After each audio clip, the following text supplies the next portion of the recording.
Hello and welcome to Football Theory, your one stop destination for all things football. My name is Rocky, and today I am joined by my wonderful friend Siddharth.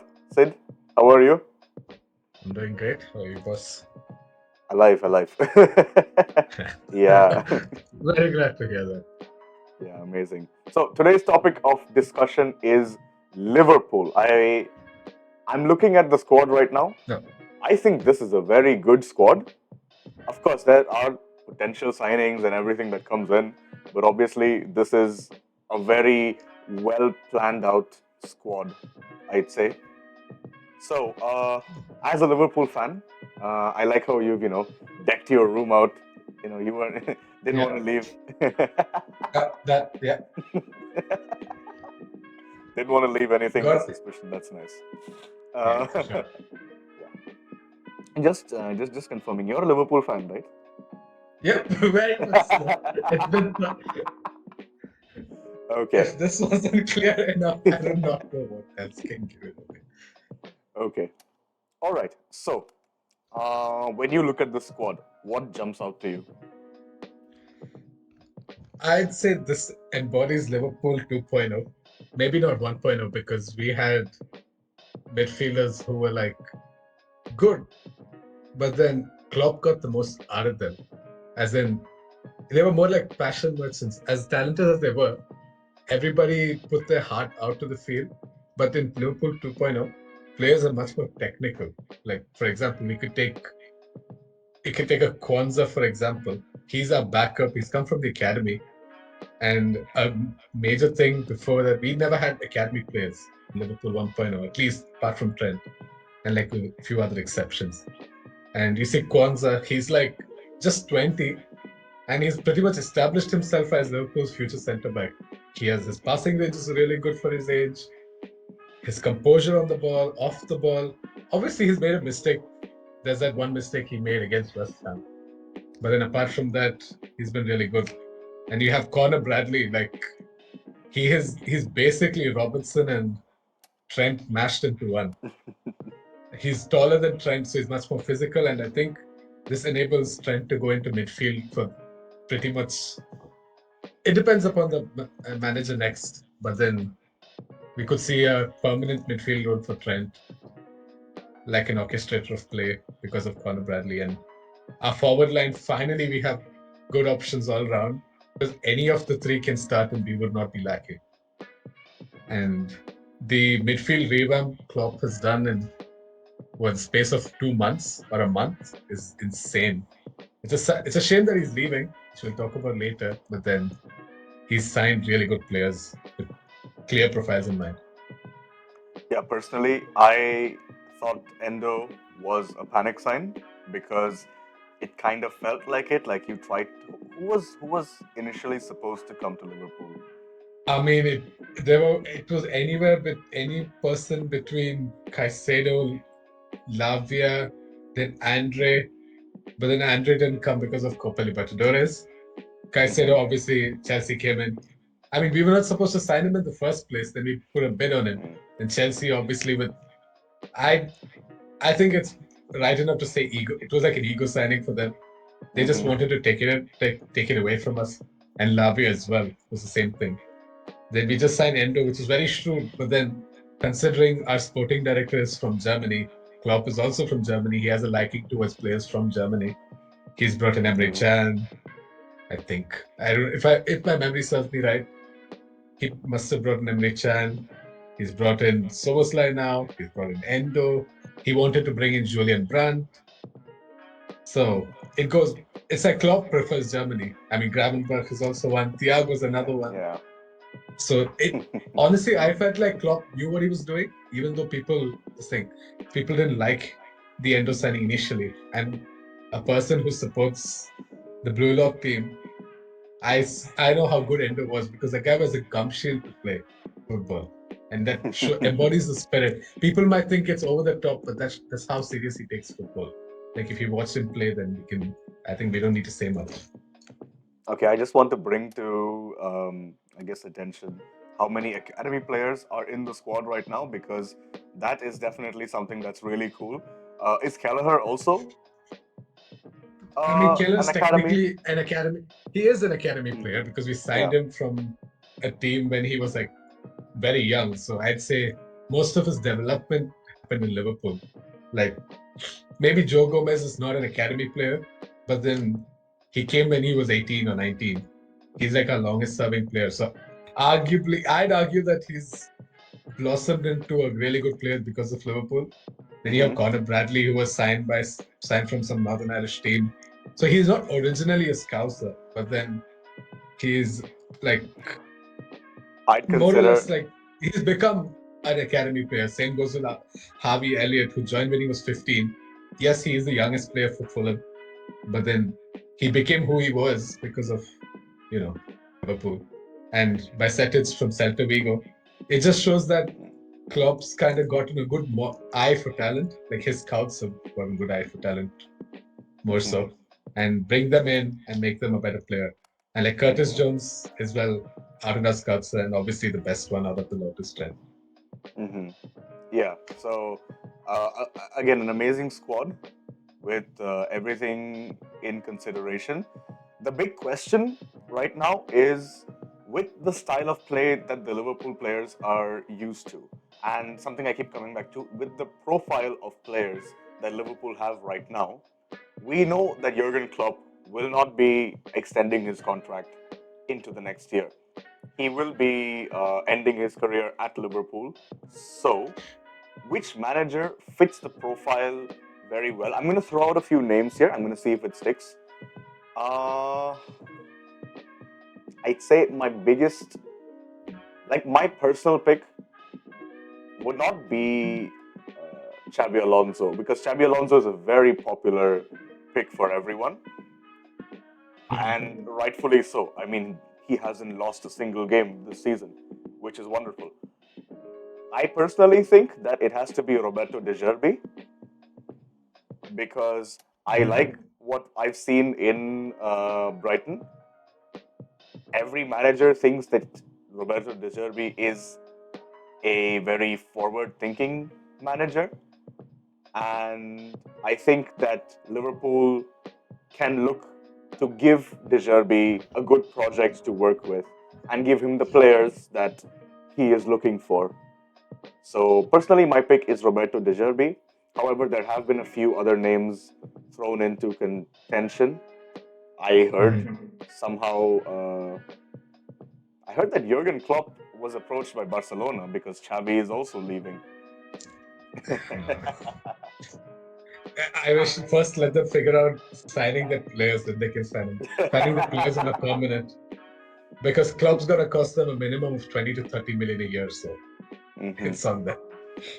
Right. Okay. So, what's your pick? Which manager do you think that is going to be able Because to bring out the most of this squad and build a project in the next 2 years, in the next 5 years, so that just like I'd say 2 seasons ago, you were competing for every competition possible. How do we get to a stage where we compete for that again? to be fair, this season as well, yes, we're not in the Champions League, but then we're pretty much in every competition. Like we can win all the trophies that's there to be won this season, at least for us. A European trophy, the domestic double, Premier League, and whatnot. So it's like all four trophies there. And I'd say choosing a Liverpool manager is more the appointment of a Liverpool manager, if you take the previous years, has to be someone who can, because Liverpool is a very different club compared to, let's say, the rest of Europe. It's not something that's tactically driven. The manager is not seen as like, oh, he's just a manager. He's seen as a god in the city. Hmm. And for for that, like Klopp was like the perfect man. Like you see how he was in Dortmund. He basically had the whole fan base on his side. Like the Right. fans would die for him. And Yeah. I'm telling you, there's no manager in this in the current scene who can get away by telling the fans that yell louder. We would do Hmm. it. He could tell us to die for him, and we would do it. And Hmm. that's how he's seen. And the Right. closest anybody in the scene that can come to his level is Xabi Alonso, considering the history he has. He has an immediate backing from the fans because arguably one of the best midfielders of his generation. it always goes under the radar because he goes about his business without a fuss, and he scores the occasional 60-yard goal every now and then whenever when he feels like it. I'd say his prime was in probably we got the best version of Xabi Alonso, I'd say, compared to either Real or Bayern. Because Bayern was more like where he's ending his career, but we got like Alonso. It's a shame that we didn't win a lot of trophies. I'd say maybe that comes down to a lot of things. But then I'd say Xabi Alonso is the best pick because not just his football, but him as a person. Because he, if you've seen even post retirement, he's always been behind Liverpool. He comes for the legend. The charity games, he talks about Liverpool in the press, he talks about the love for the club that's still there. And he has always been a good player. He's given his best for Liverpool. He hasn't created he hasn't divided opinions, let's say like a Suarez or a Coutinho.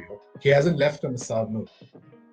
So his comeback would probably even suit the players because this is a young bunch still. Like, yes, we have Van Dijk and stuff, but then nobody's going to change Van Dijk's profile. Right? He is Van Dijk, and like everybody else can be molded or like you can see how he might use some players in similarity to the Leverkusen system.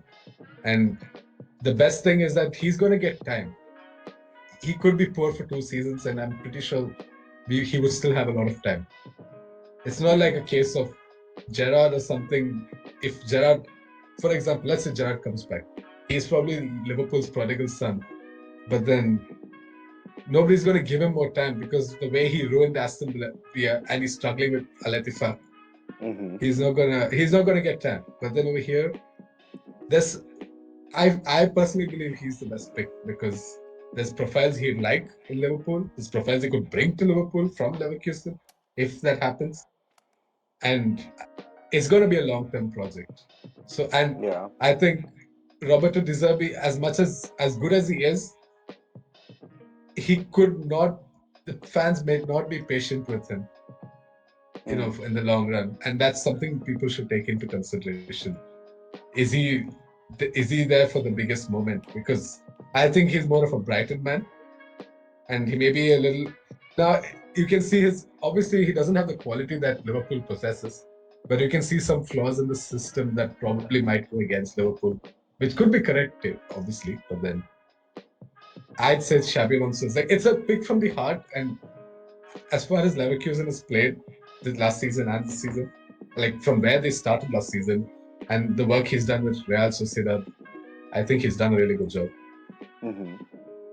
Personally, I think that the arrival of Xabi Alonso would be very similar to the return of Zidane as a manager in the Real Madrid It's squad. essential. It's basically like that. You would instantly have the dressing room without question. My only, again, my I guess my last concern on this, on Xabi Alonso, is that he needs to, of course, what he's done so far is great, but from now we need to see Yeah, how for it sure. goes. Where, like, we need to see the trophies. We need to see maybe a Bundesliga title, or I'm not sure if they're still in the DFB Pokal or the other They competitions. are. Okay, fine. They are there. So we'll need to see it, and we need to see a bit of consistency as well. I mean, of course, the results show the consistency, but at the same time, I'd say he may need another season at Leverkusen. And what But happens? Yeah.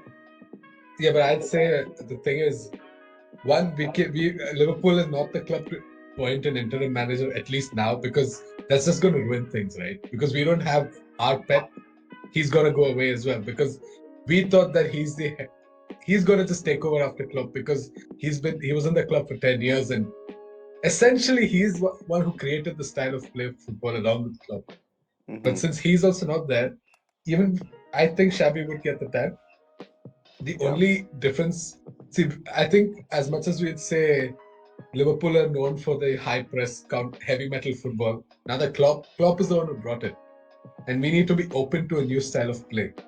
And it's going to take a lot of time to adapt, especially for certain players. Like, you see a Robertson just bursting down the wing, pressing all the time. Maybe we may not need to press this much next time. if Mm-hmm. Xabi comes.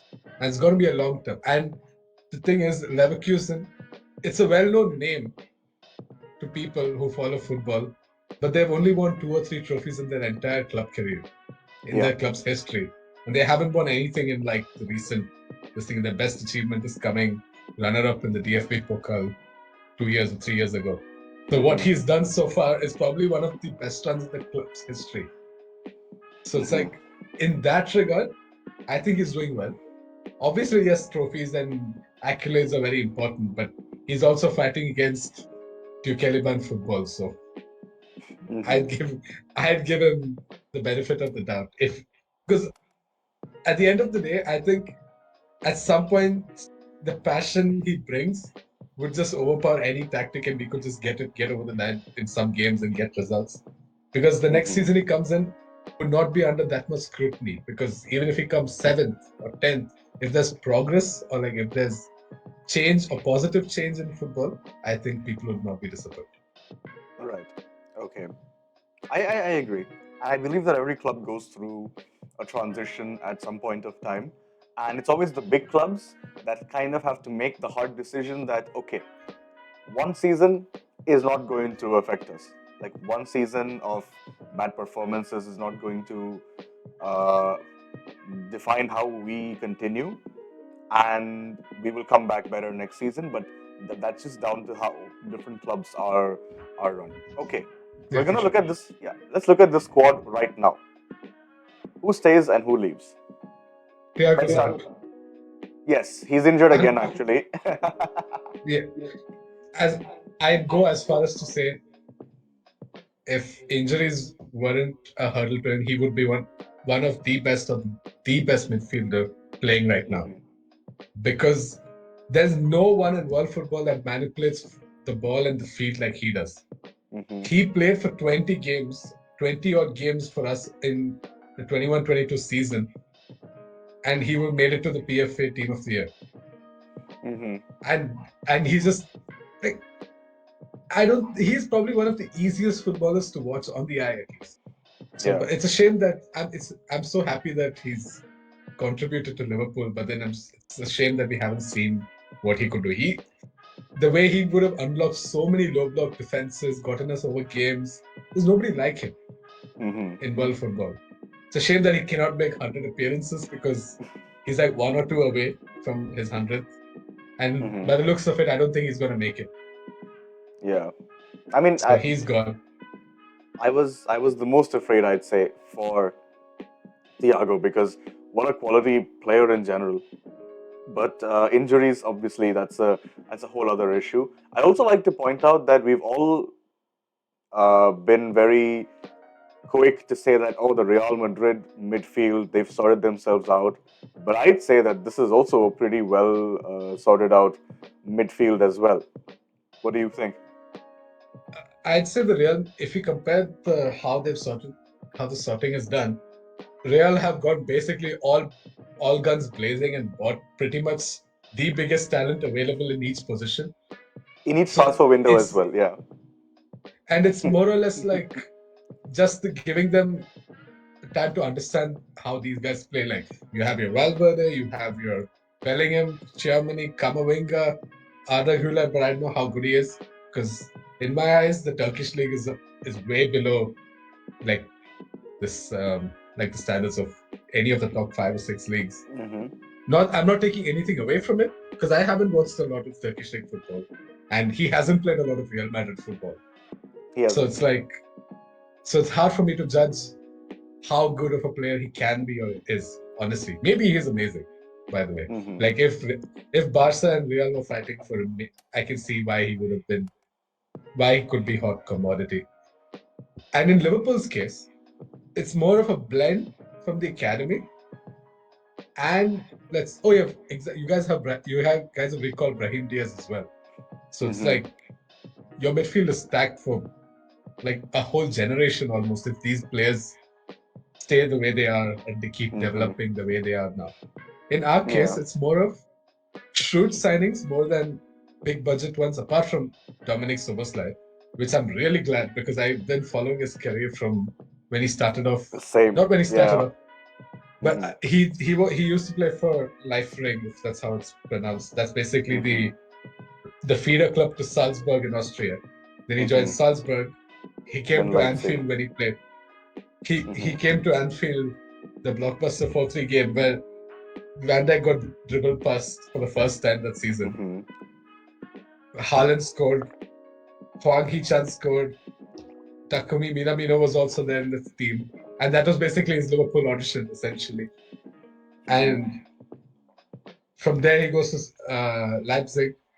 And, like, clearly, now that I live in Hungary, it's pretty obvious Mm-hmm. that he's Hungary's best talent since I don't even know when.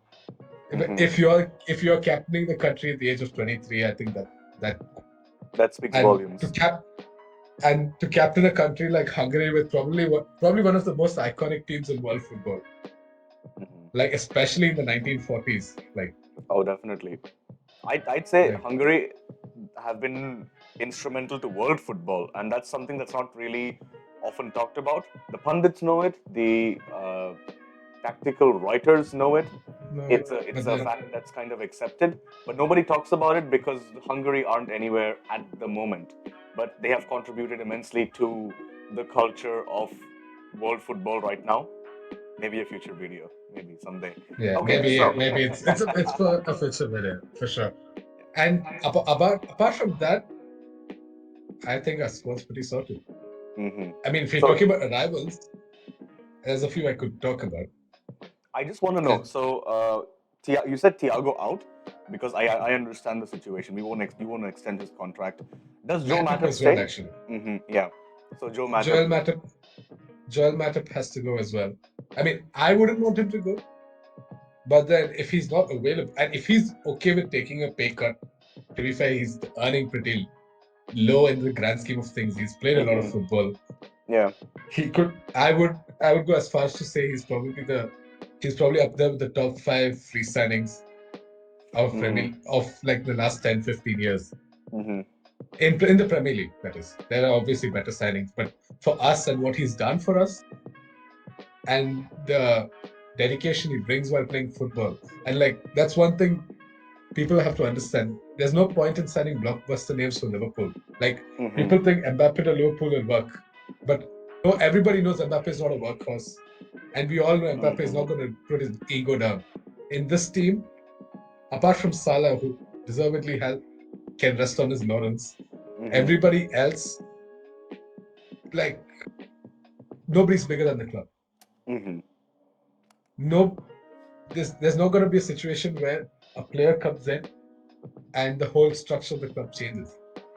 So we need to look at those kind of profiles when you're signing players. hmm Yeah. So it's less of like the quality itself because uh, I would have said if Jurgen Klopp was still there, he would have been able to bring out the best of any player, any profile of player. It's more of how the player fits in. Also, since we're on the topic, I'd also like to mention Simikas. What do you think? He should stay. There's no issues with him Okay, I just felt like he because was. if Yeah. because if we watch him play, right, everybody was like, "My God, why is he bad?" But then nobody gives him a run of games, and when he got his run of True. games, it looked like Robertson had to fight for his place back. Then when he Mm-hmm. got injured, Joe Gomez started off a little shaky, maybe the Mm-hmm. first game. Then now he can play anywhere across the back line. Left centre back, Yeah. right centre back, right back, left back, in a back three, in a back four, in a back five. So Mm-hmm. it's like now he's basically knocking on the door for England, but obviously Southgate is not going to select him. Mm-hmm. But then we know how good Joe Gomez is. So it's like I think our left hand side in terms of defense, as much as people say we need to sign someone else, I think we're okay. No, I think that if because I've seen your recent lineups, I think the past 10, 15 games, I'd say that Joe Gomez or Andy Robertson have been the main starters, and Joe Gomez purely because uh, Klopp intends to invert Trent as much as possible and make the rest of the backline a bit more stable. To be fair, he's starting just because both of them are injured, Okay. and now he's pretty much puts any of the right wingers who've played against us on lock. Like Saka, yes, we lost against Arsenal, but the game before that, the one we won, Saka really couldn't get past him. Mm-hmm. And people expected Joe Gomez to be slow or Joe Gomez to be this, but then people forget that he was the one who was with us, who won the title. Mm-hmm. So And yeah, yeah. Okay, let's talk about new signings. Okay. Again, we go back to profiles of players. Is there any specific profile of player that we are looking for? I'd say for midfield, I think Klopp's looking for someone who can, I mean, not Klopp, but then this is what he's done. We don't know who's coming in and what the profile is going to be. That's going to change everything. You But know, according to current signings, okay, yeah. Klopp signs players who can play across the midfield. He doesn't want anyone who specializes, at least now, in the 2.0 Okay. Liverpool side. Because everybody says that, oh my God, we're missing a Fabinho. But if you see statistically, McAllister hasn't put a foot wrong. He might not, he Mm-hmm. might be diminutive in figure, but he has won like 30 or 40, 30, 35 duels in the last few games in Mm-hmm. total. And Yeah. his passing is second to none. Like he almost is like a second coming of Thiago when it comes to passing at this point.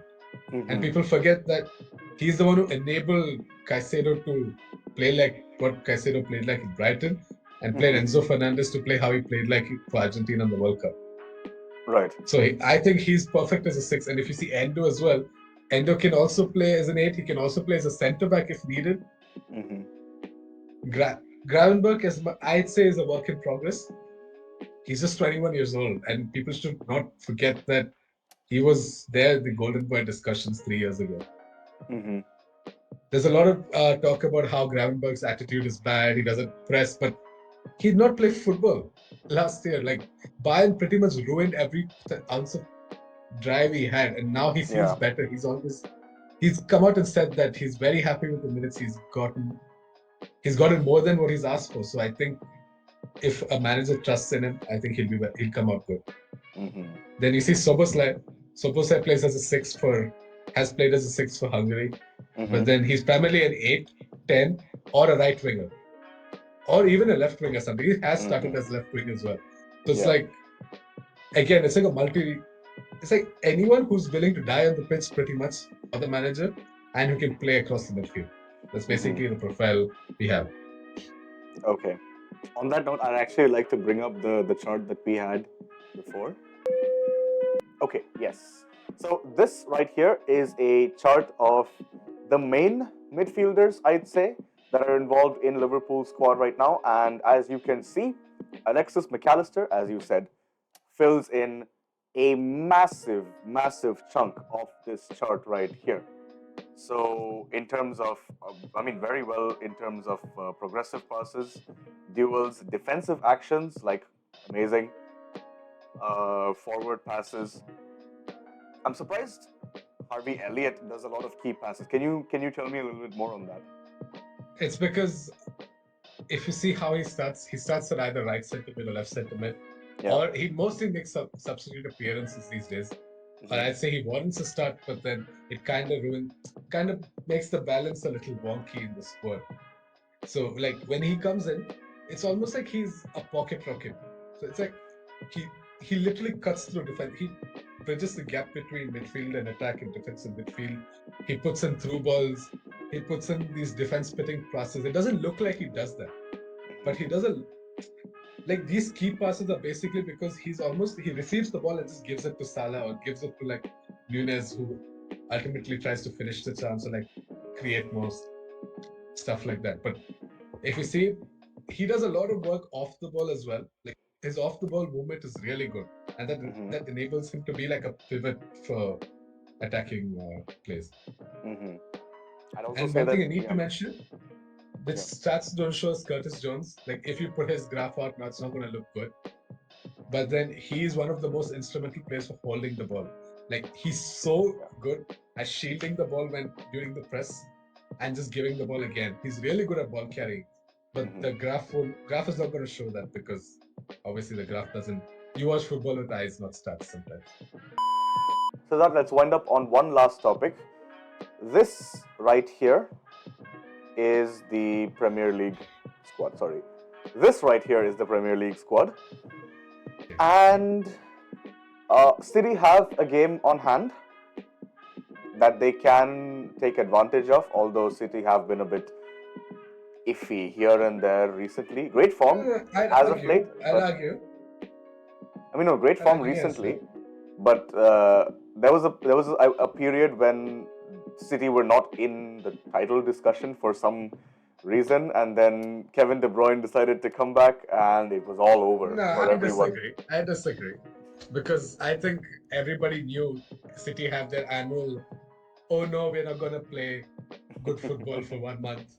And then they just go on like a 25-game winning streak.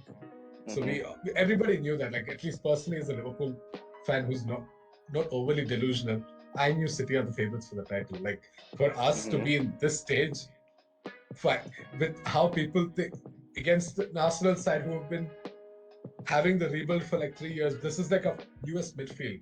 This Arsenal side had all the time in the world to have their best midfield sorted.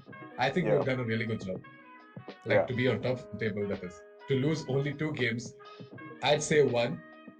The Liverpool versus Spurs is probably one of the biggest robberies, along with a few games last season in Premier League, in recent Premier League history. Like, just blatant errors left, right, and center, red cards, and whatnot. It was a mess, but we don't talk about that now. I still say, as much as I love my team, I'd still say that City are probably going to win the title by 1 or 2 points again. But then, if the most important game we have is Liverpool versus City in Anfield, and if we win that, this is going to be really difficult. If we somehow end up winning it, I think we might just go and win the title. Okay. So you said that the title is still possible, which it always Yeah, is for sure. until the end. What other realistic expectations can Liverpool look forward to this season and maybe next season as well? So this season, I'd expect us to get to both cup finals. We are in one, and we're going to play one soon against Chelsea, which Yeah. which is like football. At this point, it's football heritage just playing Chelsea in a cup final. But then Yeah. it's not the Chelsea of old, so I think we're more confident of playing them. That's what we win it instead of bottling it. Because I feel like sometimes Liverpool can just be their own enemies and just play negative football sometimes, which we shouldn't let happen. After all, Wembley is Anfield South. The support we have in Wembley is almost second to none. It's always red when we play there. I don't remember seeing that much blue. And Wembley's the proximity of Chelsea fans for Wembley to come to Wembley is like the explanatory, and we have good support there. Yeah. Europa League is also a very good shout. There's a high chance we could face Leverkusen in the finals if we keep playing well, which I believe we can because our squad depth is coming back. It would have been nice to have Thiago because slap him on for 20 minutes, he's just going to change the game and we'll win the game. But then we have to make do without him. Once Bicetic probably comes back by the end of the season, we could have a little more reinforcement. But then we have good squad options, squad rotation. I think we could. I would be disappointed if we come out of the season without a minimum of 2 trophies.